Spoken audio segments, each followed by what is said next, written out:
Good morning, everyone, and welcome to Wednesday morning Facebook Live. I'm Jennifer Briggs, licensed acupuncturist here at Briggs Health, and it is a beautiful day today in Coos Bay. I wanted to talk today a little bit about sleep.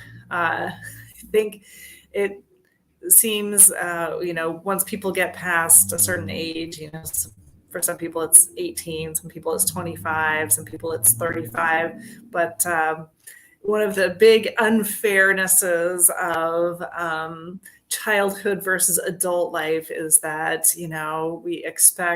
we give children time to sleep. We want children to sleep. We want them to take naps. And as adults, we so rarely have time to take naps. And, most of us would love to have a little bit of extra sleep time.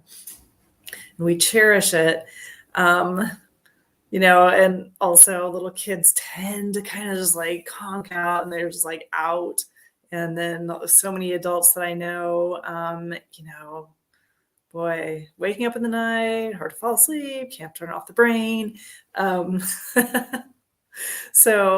just it seems unfair somehow. Youth is wasted on the young. No. Having struggled with my own sleep issues, the last 2 years were really rough on me sleep-wise. Boy, I was waking up at like various times of the night and sometimes being awake for like hours and hours. I just know how awful I feel after a sleep like that. These kinds of sleep issues run in my family. I don't think anyone in my family has I probably have the best sleep, but the reason that I've been able to get good sleep is not genetic. I will tell you that.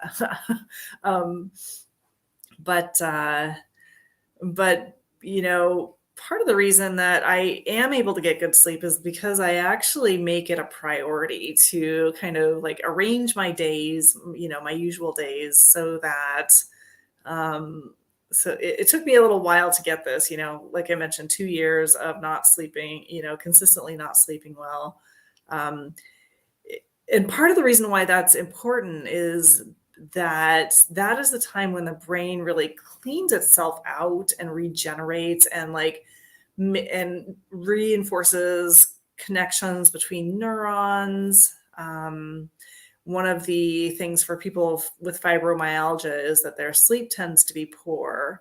And they think that that's actually one of the reasons that people get the pain is because the sleep is not correct. And so the oxygen levels in the brain fall too low during sleep. So the brain isn't able to regenerate, and that makes the nerve and body interaction kind of weird. And so they think that might be it. I know that when people with fibromyalgia have report a bad night's sleep, they pretty much universally report that their pain is worse that next day.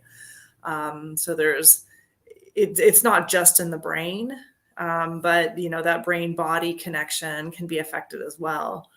I know that one of the things that they're finding studying Alzheimer's patients is that there is a really high percentage of Alzheimer's patients report poor sleep and have had poor sleep for years. So that was really, kind of one of the things that motivated me to get my sleep in order. Because just if I can avoid going down a path of destruction, I think it's a good idea. Personally, I'm motivated. So I kind of took stock several months ago of what it was that was contributing to my poor sleep. One pattern that's very clear for me is that if I have to get up in the night to go to the bathroom, I will be awake sometimes. Sometimes I won't even really go back to sleep. So I started looking at my, because people say oh, drink relaxing teas before you go to bed. And I was doing that, nighty night teas and this and that. And it felt like it really wasn't helping because I would have to get up in the night to go to the bathroom. So once I kind of started looking at, how can I avoid getting up at night to go to the bathroom? And I the other thing that I was doing because of the pandemic, I wear my mask all day at work.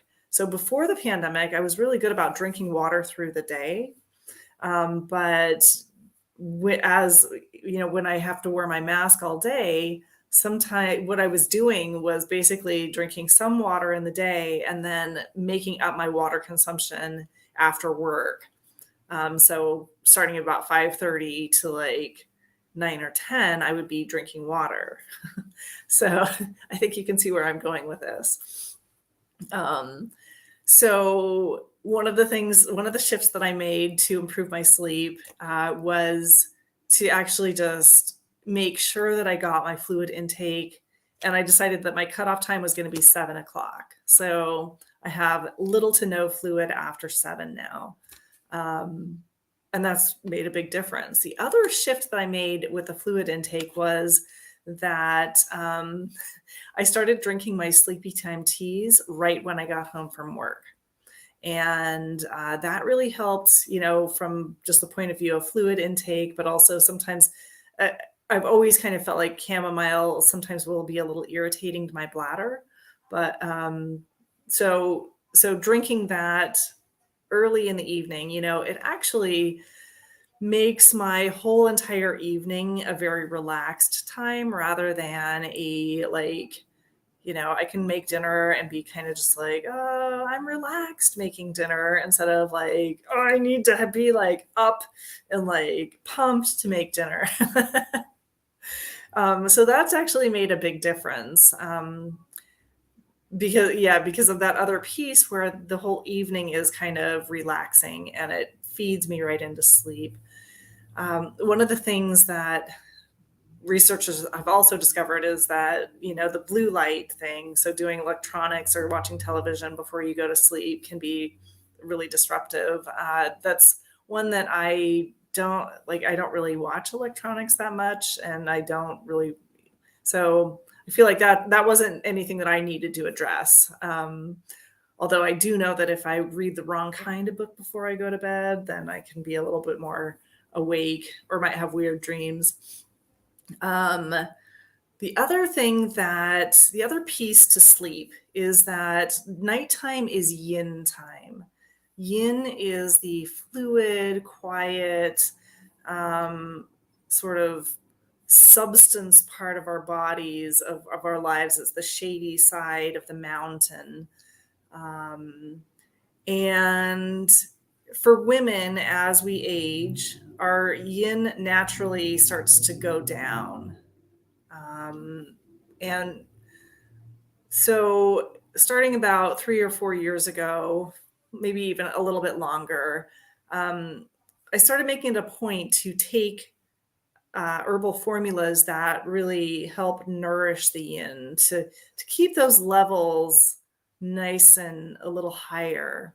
Because one of the things that happens when the yin goes down is that the yang, even though it hasn't actually risen, it gets to be more predominant because it's not balanced anymore. So you get more activity, you get more hot, you get more like sometimes anxious or irritable, or there's more movement and heat, um, and energy in the body because doesn't have that nice cool balancing effect.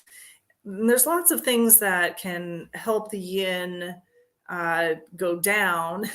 uh, Smoking is one thing that uses up yin, um, or eating lots of spicy food that makes the yin go down. Um, eating eating sweets can actually kind of deplete that yin over time.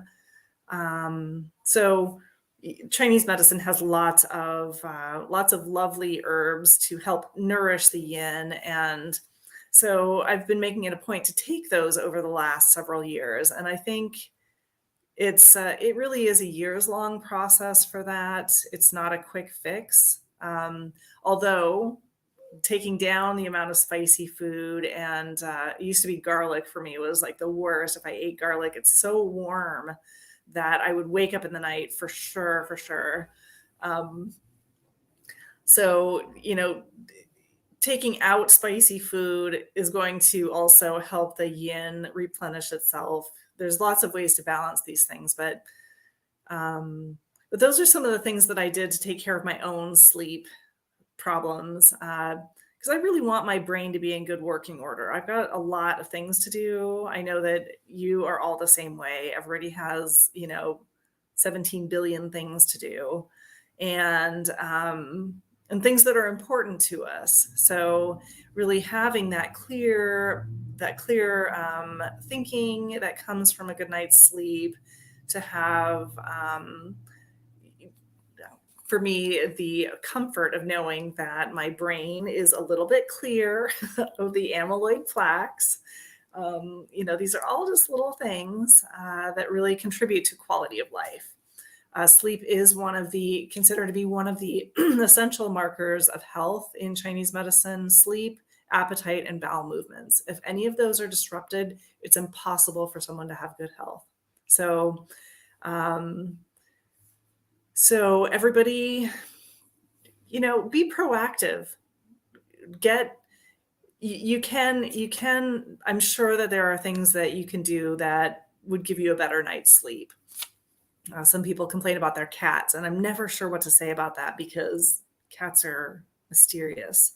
Um, but if you can manage a cat so that it's not waking you up in the night, much better. um, And I am actually full of good ideas about, well, maybe they're not good, but I'm full of ideas about how these things how you might be able to rearrange your life. The main thing is the more that you're proactive about changing things in your life that aren't working. So if there are things that are disrupting your sleep, being proactive in changing them and finding solutions is really key.